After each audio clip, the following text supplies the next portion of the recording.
ও নাগরিকের কর্তব্য। ন্যায় বিচার এবং সকল নাগরিকের মধ্যে সুসম্পর্কের কথা বলা আছে।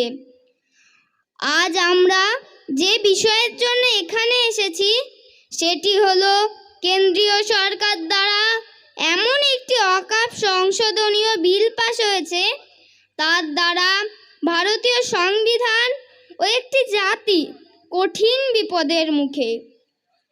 অকাপ সম্পত্তিটা কি? অকাপ সম্পত্তি হলো স্থাবর বা অস্থাবর সম্পত্তি, যা আল্লাহর নামে করে দেওয়া হয়েছে।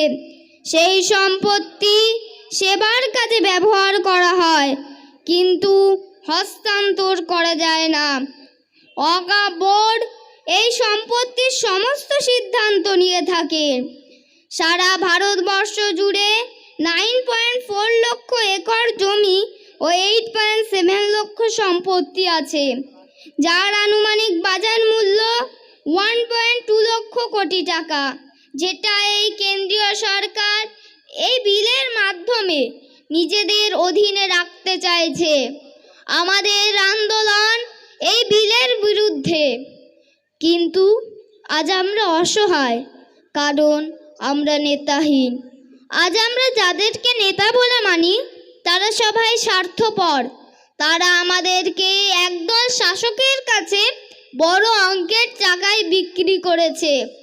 আমরা ভীতু, আমরা ক্ষুধার্ত, দিশাহীন পথের পথিক। চারিদিক থেকে যেভাবে আমাদের সমাজ ব্যবস্থার জীবনে এমন অন্ধকার নেমে এসেছে তা নিয়ে আমরা বড় চিন্তিত। এই সময় এমন এক নেতার প্রয়োজন, তিনি শুধু পারে এই অন্ধকার সমাজকে আলোর রাস্তায় পরিচালিত করতে। তোমরা কি সেই নেতার সন্ধান দিতে পারো? আমি পারি সেই নেতার সন্ধান ও পরিচয় দিতে। তিনি 1987 সালে ফুরফুরা শরীফের পীর পরিবারে জন্মগ্রহণ করেন। ছোটবেলা থেকে দুরন্ত জেদি ছিলেন। তিনি আলিয়া বিশ্ববিদ্যালয় থেকে থিওলজিতে MA পাশ করেন, ধর্মীয় বিভাগে মাওলানা পাশ করেন। শিক্ষা জীবন শেষ করে তিনি ধর্মীয় সভায় বক্তব্য রাখতে শুরু করেন। তাঁর আচার ব্যবহারে মানুষ মুগ্ধ হয়ে ওঠে। তিনি রাতের ঘুম হারাম করে গরিব, অসহায়, পিছিয়ে পড়া মানুষের কথা ভাবতে শুরু করে।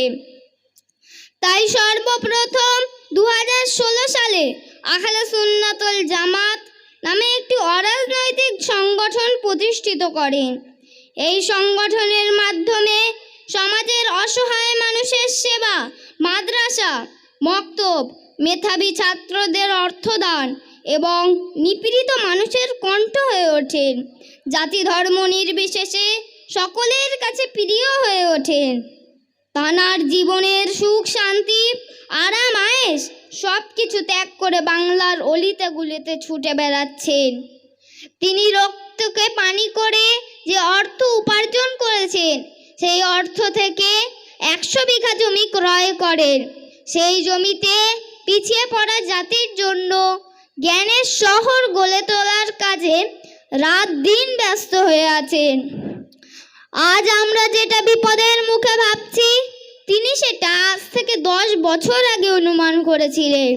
সেই সময় থেকে এই জাতিকে বাঁচাবার সব রকম চেষ্টা করে চলেছে। শেষ পর্যন্ত তাঁর একমাত্র ছোট ভাই নওশাদ সিদ্দিকীকে রাজনীতির ময়দানে দাঁড় করিয়েছে।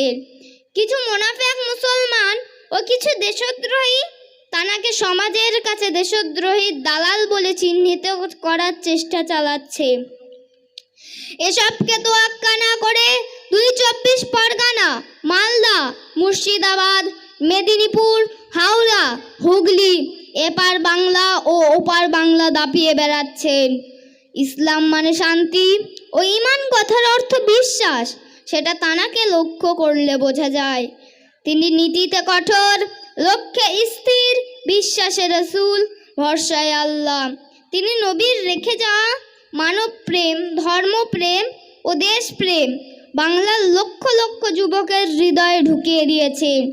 বর্তমান সময় একমাত্র তিনিই আছেন অত্যাচারিত শাসকের চোখে চোখ রেখে অন্যায়কে অন্যায় ন্যায়কে ন্যায় বলার সাহস রাখেন। তিনি হলেন অখণ্ড বঙ্গ আসামের উলিল আমর মুজাদ্দেদুজ জামরান হযরত পীর আবু বক্কর সিদ্দিক রহমাতুল্লাহ আলাইহির চতুর্থ প্রজন্ম। পীর পরিবারের সন্তান হয়েও সকলের কাছে ভাইজান নামে পরিচিত। তিনি আর অন্য কেউ না, তিনি হলেন লক্ষ লক্ষ যুবকের নয়নের মণি পীর মোহাম্মদ আব্বাস সিদ্দিকী ভাইজান। যদি আমরা সবাই মিলে এই নেতাকে সম্পূর্ণভাবে সমর্থন করতে পারি এবং তার ক্ষমতার হাতকে শক্ত করে তুলতে পারি, আমার বিশ্বাস এই সমাজ ও এই বাংলা নতুন রূপে আবার সেজে উঠবে। আল্লাহর কাছে দোয়া করি তিনি আমার প্রাণের প্রিয় ভাইজানের শরীর, মন ও সকল দিক থেকে সুস্থ ও সাহায্য করুক, আমিন। কবির ভাষায় শেষ করি। সংখ্যায় কম বলে ভেবো না মোরা দুর্বল, মারতেও পারি মরতেও পারি, ইমানি শক্তিতে মোরা অনেক সবল। এদেশ আমার, এ রাজ্য আমার, তোমরা জেনে রাখো সংবিধানই দিয়েছে এদেশে মাথা তুলে আমাদের বাঁচার অধিকার। জয় হিন্দ।